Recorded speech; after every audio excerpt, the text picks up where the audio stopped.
it was originally pitched to be part of season 2. And I remember it very well. I was sitting with Todd Kessler, who was one of our writers at the time. Todd went on to create Damages and Bloodline for Netflix, I guess. Todd and I were sitting in the writer's room. I guess we weren't officially meeting as a group. He and I were kicking around story ideas, and Tim Van Patten, who was one of our regular directors, happened to show up and just sat down with us and said, "What are you guys doing?" And he said, "Oh, just bullshitting, talking about ideas for stories." And Tim said, "Oh, I had an idea for a story, but it's really stupid." And I said, "Well, it can't be any dumber than what we're talking about. What is it?" And he said, I don't want to tell you." And I said, "Well, we finally cajoled him out of it." And he said, "Well, I had a dream that Paulie and Christopher got lost in the woods after taking a guy to kill him."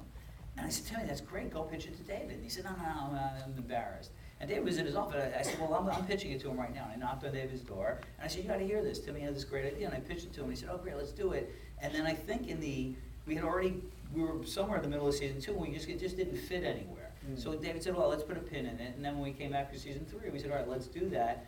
And I don't remember exactly why it made sense late in the year. I guess things were coming to a head in terms of Tony and Paulie going head to head, Tony and Gloria's relationship. So it just sort of fit there. And it was episode 11, and we didn't know. You schedule these things way in advance. You don't know who's going to direct what. All we knew was Steve Buscemi was going to direct an episode. And my great fortune and our great fortune was it happened to be this episode. And that's how I met Steve. And I believe maybe Same way. David, how did Steve come to be a part of the show as a director? He came to be a part of the show as a director because he had done a movie, I think it's a great movie, called Trees Lounge. I bet it's a great movie.